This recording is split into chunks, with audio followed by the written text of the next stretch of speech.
এবার তৃণমূলে মন্ত্রী ও সাংসদ দ্বন্দ্ব। মন্ত্রী ইন্দ্রনীল সেনকে বরণ, সাংসদ কল্যাণ ব্যানার্জি। শ্রীরামপুরে উৎসবে উদ্বোধনী ইন্দ্রনীলকে বরণ। ভালো করে বরণ না করলে চাকরি চলে যাবে উৎসব থেকে মন্তব্য শ্রীরামপুরের তৃণমূল সাংসদের। যদিও পরে বিষয়টি হালকা করতে অন্য সুর।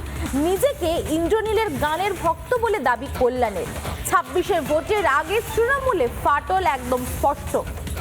ঠিক কি বলেছিলেন কল্যাণ বন্দ্যোপাধ্যায় শুনবো। বরং তো ভালো করে করতে হবে, যত্ন করতেই হবে, না আমার চাকরি থাকবে না। আসল লোকের খোঁজ লোক, হ্যাঁ, কি গান শুনিয়ে দেবে তখন আমার চাকরি চলে যাবে, তা নিয়ে আমি ভালো করে প্রকাশ্যে বলে ফেলে তারপরে আবার সাফাই গাইলেন কল্যাণ ব্যানার্জি। ঠিক কি সাফাই দিয়েছিলেন তিনি শুনবো। ইন্দ্রনীলকে একদম কপাল খুলে দিয়ে দিয়েছে, একদম ঠিক সময় দিয়েছে।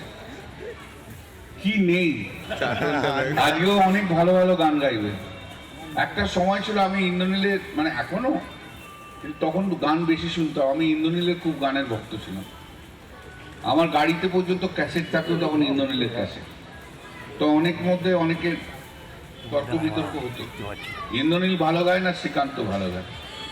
আমি বলতাম ভাই ইন্দ্রনীল ভালো। তো যাই, ইন্দ্রনীল আমার খুব ফেভারিট সিঙ্গার থাকতো।